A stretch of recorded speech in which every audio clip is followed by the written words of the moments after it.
अस्सलाम वालेकुम दोस्तों, मैं हूं मोहम्मद जवेद। आप देख रहे हैं मेरा यूट्यूब चैनल। आज हम आपको ईरान के खूबसूरत जजीरा की सैर करवाएंगे और यहाँ फन से यूनानी जहाज़ और जजीरा के बारे में मुकम्मल आगाही फराहम करेंगे।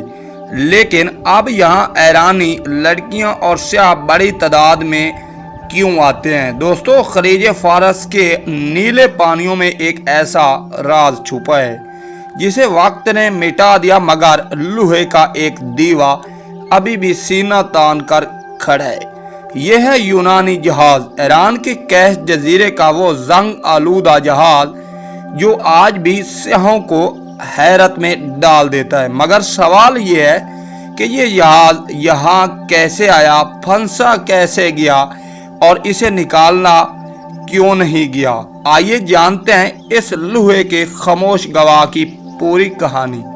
आज की वीडियो बहुत ही दिलचस्प होने वाली है। अगर आप न्यू आ रहे हैं तो हमारे चैनल को ज़रूर सब्सक्राइब लाइक करें। आपके एक सब्सक्राइब लाइक से हमारी बड़ी हौसला अफजाई होती है और हम मज़ीद इस तरह की अच्छी वीडियो बनाते हैं। चलें दोस्तों, निकलते हैं ईरान की खूबसूरत जजीरा कैश और ज़िला बंदर लंगा की सैर पर।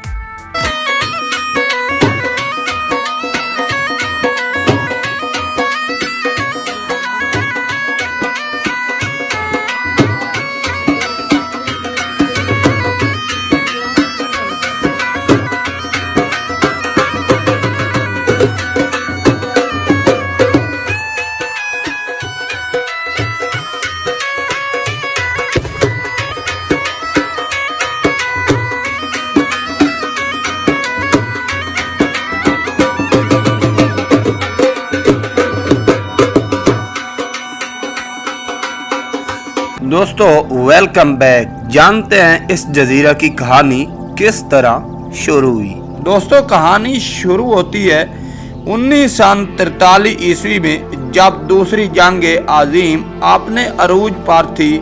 बरतानिया ने अपनी जंगी सामान के लिए एक ताकतवर जहाज बनाया जिसका नाम एम्पायर ट्रैम्पिट रखा गया। ये कोई आम कश्ती नहीं थी, ये 7000 टन वजनी फौलाद का किला था। बरतानवी हुकूमत ने इसे सामान ढोने के लिए इस्तेमाल किया और सालों तक ये समुद्र का राजा बना रहा। जंग के बाद ये जहाज मुख्तलिफ मुल्कों की मलकियत में जाता रहा। 1950 ईस्वी की दिहाई में ये शायद हिंदुस्तानी या ईरानी कंपनी के पास आया और बाद में यूनानी बहरी कंपनी ने इसे खरीद ली और इसका नाम खुला एफ रखा गया। ये नया नाम एक नई सफर की शुरुआत थी, मगर किस्मत ने कुछ और ही लिख रखा था। आखिर किस्मत की बदलती लहरें। साल 1966 ईस्वी, गर्मियों का मौसम था। खलीज फारस में तेज हवाएं चल रही थी और यूनानी जहाज अपना सामान लेकर गुजर रहा था। जब ये जजीरा कैश के करीब पहुंचा तो कहा जाता है कि गलत समुद्री रास्ते का इंतखाब, या कोई टेक्निकल खराबी, या फिर समुद्र की बगावत, ये जहाज एक खतरनाक मरजानी इलाके में फंस गया। बड़ी कोशिश की, ईरानी कंपनी को बुलाया गया, मगर जहाज को निकालना बहुत महंगा और ख़तरनाक साबित हुआ और यूं ही यूनानी अमला जहाज को छोड़कर वापस चला गया। एक दीवा तन्हा, खामोश और बेजान हो गया। आज वही जहाज जंग आलूदा मगर बावकार कैश के मगरबी सैल पर सनसेट बीच के किनारे खड़ा है। ये मकान सियाहों में बेहद मकबूल है, ख़ास तौर पर ग़रूब आफ्ताब के वक्त, जब सूरज की सुनहरी किरणें जहाज़ के लोहे पर पड़ती हैं तो मंजर यूं ही लगता है जैसे किसी फिल्म का सीन हो। दोस्तों, कैश में यूनानी जहाज़ की मौजूदा हैसियत क्या है, ये किस मकाम पर वाक़ है? लोग यहाँ आकर तस्वीर खींचते हैं और कहानियाँ सुनाते हैं और तसव्वुर करते हैं कि आखिर ये क्या था इस जहाज़ के अंदर, کیا یہ خزانے سے بھرا تھا؟ کیا یہ کسی سازش کا شکار ہوا؟ یونانی جہاز سیاحتی مقام کے لیے کیوں مشہور ہوا؟ اب ایرانی لڑکے اور لڑکیاں اس جزیرے کا زیادہ تر رخ کیوں کرتے ہیں؟ کیونکہ آج کل ایرانی نسل لڑکے لڑکیاں اپنے آپ کو آزاد یعنی شرعام پیارے محبت اور فحاشی کی طرف جانا چاہتے ہیں، جو کہ دوسرے ممالک میں ہو رہا ہے، لیکن ایرانی نسل اب پروان چڑھ رہی ہے۔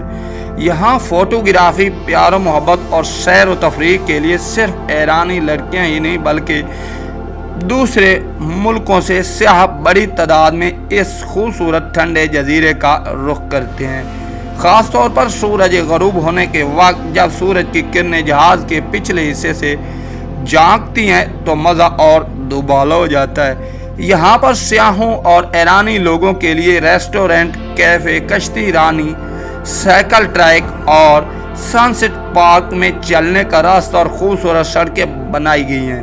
سچ یہ ہے کہ یہ صرف ایک کارگو شپ تھا جس کا سفر سمندر میں مکمل نہ ہو سکا، مگر وقت نے اسے افسانے کا حصہ بنا دیا۔